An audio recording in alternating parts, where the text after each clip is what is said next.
¿Qué tal? ¿Cómo están? Bienvenidos a Agenda Económica aquí en CNN Chile. En este día jueves estamos listos para comenzar nuestra edición de hoy. Gracias por acompañarnos a esta hora de la mañana aquí en CNN. Vamos a ir de inmediato a revisar algunas de las noticias más importantes de esta jornada, y una tiene que ver con una discusión política, pero con fuerte impacto económico, que nos lleva además a aquellas discusiones en torno a los retiros previsionales. En esta ocasión no se trata del sexto retiro, proyecto que está pausado en el Congreso, sino más bien de la idea del autopréstamo. Esta propuesta ha sido impulsada también por parlamentarios y lo que busca es generar la posibilidad de que los chilenos puedan hacer un retiro anticipado de parte de sus fondos, pero con el compromiso de devolver luego esos recursos y generando los mecanismos también para que se garantice esa devolución. La idea está todavía en pañales en el Congreso, sin embargo, ya ha generado algunas alertas de parte de autoridades económicas, en particular, por ejemplo, en el Banco Central, donde ven con muy malos ojos esta posibilidad, sobre todo por los efectos que esto pueda tener desde el punto de vista inflacionario. Ha sido tema de análisis, ha habido reacciones también, y los invito a que escuchemos a la consejera Stephanie Griffith-Jones refiriéndose a este punto y a lo que significaría un proceso de autopréstamo en el proceso macroeconómico de ajuste que está viviendo Chile. Esto fue lo que dijo ella. No lo hemos tenido tiempo de conversar. A mí, a nivel personal, me parece una mala propuesta, sobre todo porque en el corto plazo el efecto sería el mismo que de un nuevo retiro. Un efecto muy negativo desde la perspectiva de la inflación y también desde la perspectiva del debilitamiento del mercado de capitales, que es tan clave para fomentar el ahorro y la inversión en Chile. Entonces yo creo que es una propuesta muy problemática y que podría complicar el manejo de la política monetaria antiinflacionaria que tenemos. Es una dificultad que realmente no necesitamos porque estamos en un momento que está empezando a bajar la inflación. Vamos a ir a otro tema para analizar una de las noticias más importantes de esta semana en los mercados a nivel internacional. Hablamos de la Reserva Federal de los Estados Unidos y la decisión que tenía que adoptar en su reunión de ayer sobre el curso de la tasa de interés, que finalmente subió en 50 puntos después de los datos de inflación que sorprendieron a la baja esta semana en el país del norte. Vamos a conversar de este tema y para eso estamos en contacto hasta ahora con José Tomás Riveros, analista senior de Capitaria. ¿Cómo estás, José Tomás? Gracias por el contacto. Hola Sebastián, ¿cómo estás? Gracias por conversar con nosotros. Bueno, 50 puntos, eso es lo que sube la tasa en los Estados Unidos. ¿Fue una sorpresa el movimiento y sobre todo el mensaje que entregó Jerome Powell ayer, José Tomás, o no? Sí, lo que hay que tener claro, Sebastián, es que un poco el mercado venía esperando estas alzas de tasa de 50 puntos base, un poco por cómo venía ya la inflación en los últimos datos que veníamos viendo. Hay que recordar que la Fed venía de alzas de tasa más agresivas, de 75 puntos base en las últimas 4 veces que anunciaron esta decisión de alza de tasa. Hoy día tenemos 50 puntos bases, que es lo que esperaba el mercado. Pero lo más importante un poco fueron las proyecciones que cambiaron hacia el 2023 de lo que se esperaba, que tenían visto desde septiembre al cambio que tuvieron ahora. Hoy día se espera un menor crecimiento en Estados Unidos hacia el 2023, mayor desempleo y también una mayor inflación, que eso lógicamente afecta directamente a la principal misión que tiene la Fed, en este caso el Banco Central de Estados Unidos, para poder controlar la inflación. ¿Y eso contrastó con el cierto optimismo que hubo esta semana después del dato de inflación en Estados Unidos, o no, José Tomás? Totalmente. Estas proyecciones dejan a la Fed en el fondo en un escenario muy complicado hacia el 2023. ¿Por qué? Porque en un escenario donde tenemos bajo crecimiento, con perspectivas de que podría haber alguna recesión, también en un escenario donde la inflación todavía no se termina de controlar, no llega a niveles donde la Fed se sienta cómodo, eso deja a la Fed con pocas herramientas para poder ir moviendo sus tasas en el fondo para contribuir a que el país vuelva a tener un crecimiento óptimo, porque todavía no tiene controlada la inflación totalmente. Claro, y eso significa en la práctica, desde el punto de vista de la tasa de interés, por ejemplo, que sabemos lo que significa para el crecimiento. ¿Qué significa para el curso que esté trazando la Reserva Federal para el próximo año, José Tomás? ¿Que vienen más alzas, que las va a mantener altas por un buen tiempo, más de lo que esperaba el mercado? ¿Cuál es tu interpretación sobre eso? Veníamos con una perspectiva de que la inflación venía bajando, teníamos datos de inflación que estaban saliendo por abajo de lo esperado, que era una buena noticia para la Fed porque le sacaba presión para continuar con futuras alzas de tasa, pero estas proyecciones también complican mucho a lo que puede venir, sobre todo el primer semestre del 2023. Podríamos tener alza de tasa nuevamente más agresiva si es que empezamos a ver datos de inflación que empiezan a salir por arriba de lo esperado y el control de esta inflación empieza a ser más lento de lo que tenían proyectado hacia el 2023. Ajá. O sea, por eso ayer en Wall Street, por ejemplo, terminan con números en rojo, digamos. Por eso hubo una reacción quizás más negativa de parte de los mercados. Totalmente, esto lo que genera en el fondo es mayor incertidumbre, lo que genera es mayor temor a inversionistas que están en capitales de riesgo y termina apreciando el dólar a nivel mundial con proyecciones hacia el primer semestre. Claro, de hecho el precio del dólar acá en Chile también subió ayer en más de 10 pesos, ¿no? Claro, en el fondo el movimiento del dólar de los precios de apertura que tuvimos subió alrededor de 17 pesos, en el fondo dado también por algunas correcciones que tuvo el cobre, pero totalmente esta noticia puede generar presiones alcistas hacia el dólar. Sí. Ahora, José Tomás, hagamos un paralelo con lo que está ocurriendo acá en Chile para que también nuestra audiencia pueda entender cuál es el proceso que se está viviendo en Estados Unidos y por qué es tan relevante. Acá en Chile se ha hablado de un ajuste de la economía, ¿no? Para entender qué es lo que está ocurriendo con esta alza de tasas, con una inflación que está muy alta también.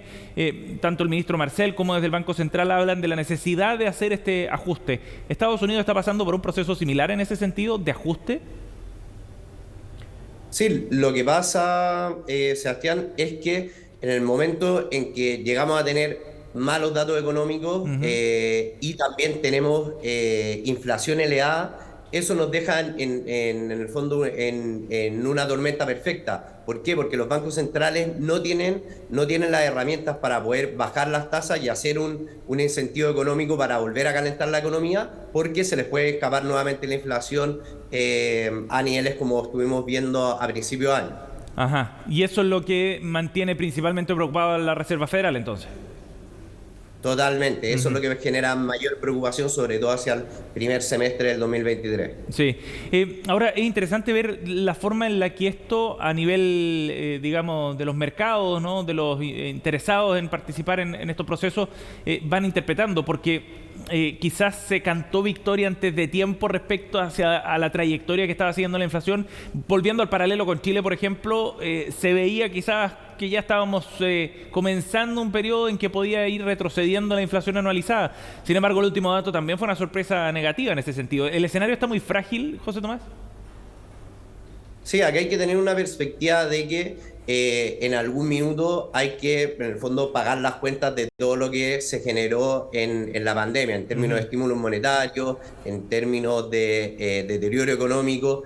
Y eso es un poco el periodo que vamos a ver seguramente el próximo año, donde vamos a tener poco crecimiento, donde la economía va a estar muy frágil y donde todavía seguimos en escenario de alza, de fuerte inflación. Entonces, lógicamente, los mercados están muy frágiles, podríamos ver bastante volatilidad, sobre todo pensado un poco hacia el próximo año, entonces hay que estar muy atentos con lo que está pasando en los mercados, datos económicos y también la perspectiva que están tomando los bancos centrales a nivel mundial. Sí, y en ese sentido el proceso puede ser más largo de lo que se esperaba entonces, no solo acá en Chile me refiero, ¿no? Sino de la lucha contra la inflación a nivel global.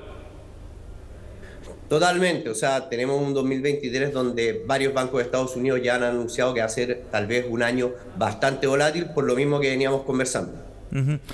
José Tomás, lo último, ¿qué proyección o qué visión más bien tienen ustedes en Capitalia respecto al dólar? Después de una semana en la que había retrocedido con fuerza, estábamos llegando a niveles que no veíamos desde junio de este año y considerando el salto, por supuesto, que se produjo ayer. ¿Cuál es la visión que tienen ustedes sobre el tipo de cambio acá en Chile?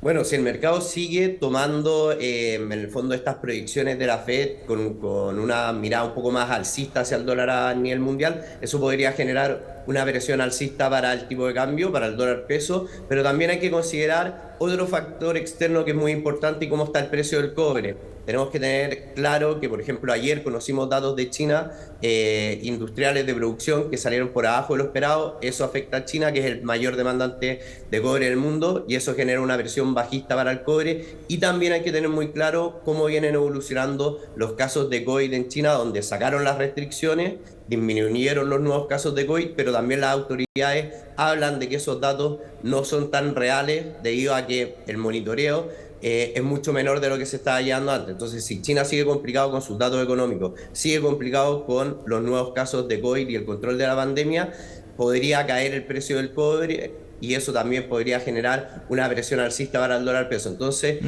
hablar de que el dólar peso en el corto plazo podría moverse entre los 900 y los 850 podría ser un poco los términos que podríamos estar hablando hoy día. Bien, José Tomás Riveros ha estado con nosotros esta mañana. Gracias por el contacto, José Tomás, muy amable.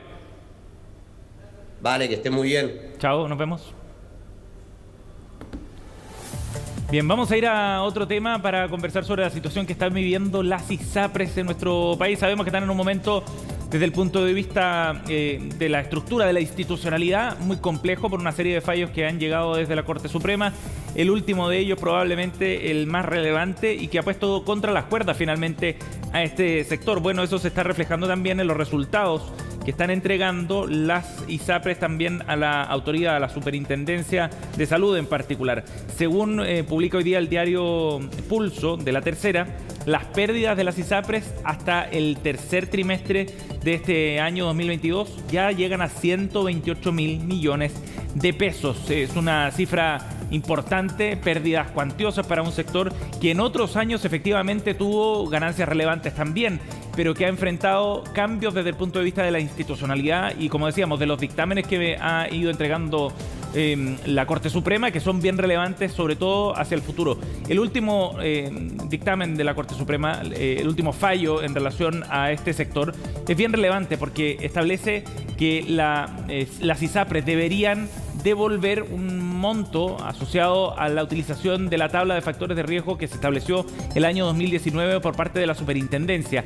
Hacer esa devolución por aquellos montos que se hayan cobrado en exceso en todo este periodo va a significar un desembolso importante por parte de las ISAPRES, paulatino en el tiempo, no de una sola vez, pero de todas maneras muy relevante y que podría agravar esta situación financiera reflejada en estos resultados de 128 mil millones de pesos de pérdida acumulado al tercer trimestre, en un momento complejo también por una mayor cantidad de gastos asociados fundamentalmente a los efectos que ha ido dejando la pandemia, pero también donde el proceso de reajuste de los planes ha sido más complejo de lo que las mismas ISAPRES han esperado. Y es en este contexto donde se producen movimientos internos también dentro del mercado de las ISAPRES bien relevantes.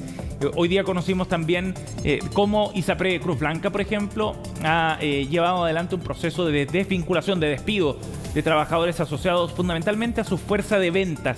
Desde junio del año pasado hasta la fecha se ha realizado un proceso de despido de cerca de 1.000 trabajadores y ha ido cerrando, achicando finalmente la fuerza de venta, que es el músculo que tienen las ISAPRES precisamente para captar nuevos clientes en un contexto donde tiene que enfocar sus esfuerzos y sus recursos financieros sobre todo en otras áreas.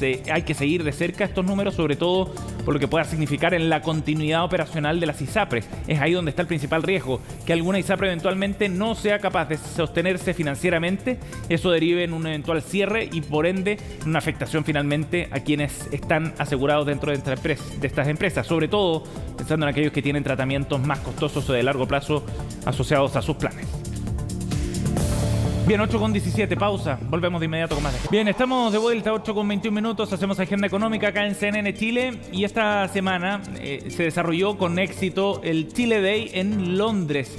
Un tema bien importante, sobre todo por las circunstancias políticas en las que se encontraba Chile y algunas novedades relacionadas, por ejemplo, al acuerdo constitucional firmado esta semana. Fue tema de análisis, por cierto, en este encuentro público-privado que significa el Chile Day. Vamos a conversar de este tema junto al presidente de Credit Corp Capital Chile y director de Invest, que es el organizador precisamente de esta instancia, Guillermo Tagle. Gracias por estar con nosotros, Guillermo, muy amable. Muy buenos días, un gusto estar con ustedes esta mañana. Guillermo, bueno, tuviste la posibilidad de estar precisamente en el Chile Day en Londres, este encuentro que reúne el sector público y privado con inversionistas extranjeros y que es una plataforma de proyección de Chile bien relevante. ¿Cuál es su balance respecto a lo que significó este encuentro y a la mirada que tienen sobre todo afuera de lo que está ocurriendo acá en Chile? Yo creo que, en primer lugar, lo más potente de todo es mostrar un país que sale unido, sector público y privado, a contarle al mundo lo que está pasando y a discutir y conversar abiertamente con especialistas también internacionales respecto de la situación interna de Chile y de las posibilidades que ofrece Chile para el futuro. Y cuando uno da ese paso y sale juntos, primero demuestra cohesión y unidad frente al proyecto de hacer progresar a Chile. Y eso yo creo que fue muy destacado en varias de las exposiciones, porque estamos viviendo un mundo muy complejo. El propio Inglaterra está viviendo situaciones políticas complejas, nuestra región, para qué decirlo, y por lo tanto que haya ese esfuerzo conjunto y ordenado entre sector público y privado para promover el país en el exterior, Sí. ya da una señal potente a la comunidad internacional. Guillermo, y justo coincidió además con una señal política que llega desde Chile, digamos, ¿no? De este acuerdo constitucional firmado la noche del lunes. Coincide con el desarrollo de Invest Chile. ¿Cómo fue recibida esa noticia? Entendiendo que el proceso constitucional que ha vivido Chile ha generado naturalmente cierta incertidumbre afuera también.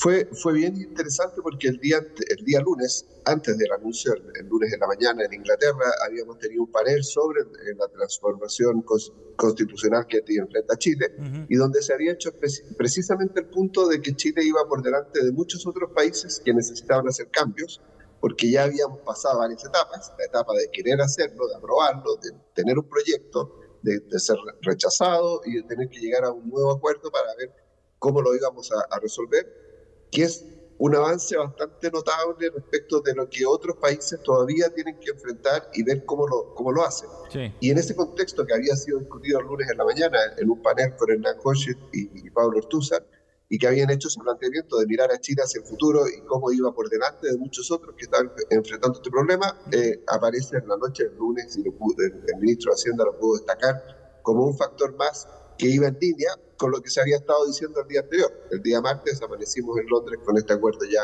consolidado, y evidentemente que para la presentación del ministro Marcel fue un elemento relevante poder destacar que había un cronograma, hay un formato que ha generado bastante unidad, y que por lo tanto nos pone por delante de los países que todavía tienen problemas graves en esta materia. Sí, Guillermo, las posibilidades de estar ahí y de conversar, esas conversaciones de pasillo, digamos, que son importantes con las personas que desde afuera están mirando lo que ocurre acá en Chile, es bien interesante. ¿Usted diría que hoy día Chile está en una mejor posición en su proyección a nivel internacional, en la imagen que está proyectando afuera, respecto a lo que ocurría hace un año atrás, por ejemplo? Lo que pasa es que cuando uno sale afuera se da cuenta que el mundo entero está muy convulsionado. Cuando estamos aquí en Chile en esta discusión interna de muchas materias que son muy relevantes y de transformaciones que también son muy profundas, como el debate que está ocurriendo respecto del sistema de pensiones, de la misma situación de las ISAPRES, del sistema de salud, que lo comentaban en la nota anterior, realmente uno está metido en Chile en una discusión interna muy profunda, pero cuando uno la plantea frente a inversionistas extranjeros, en realidad ellos la miran en la perspectiva de sus alternativas. El inversionista tiene que poner los capitales en alguna parte y tiene que ir buscando en qué lugares del mundo están un poco más tranquilos o están avanzando más hacia las cosas que la sociedad en general requiere. Estas demandas de igualdad, de inclusión, de diversidad, de protección del medio ambiente, del clima, especialmente, son cosas que están pasando en el planeta completo. Y Chile hoy día tiene una oportunidad de aprovechar muchas ventajas que tiene. Fue presentado todo el tema en un panel sobre lo que es el desarrollo de una economía que usa poco, que contamina poco con carbono, con todo lo que es la industria del litio. Fue presentado también en otro panel todo lo que es las nuevas prácticas de gobiernos corporativos, de las empresas, el acercamiento a la comunidad, el cuidado del medio ambiente.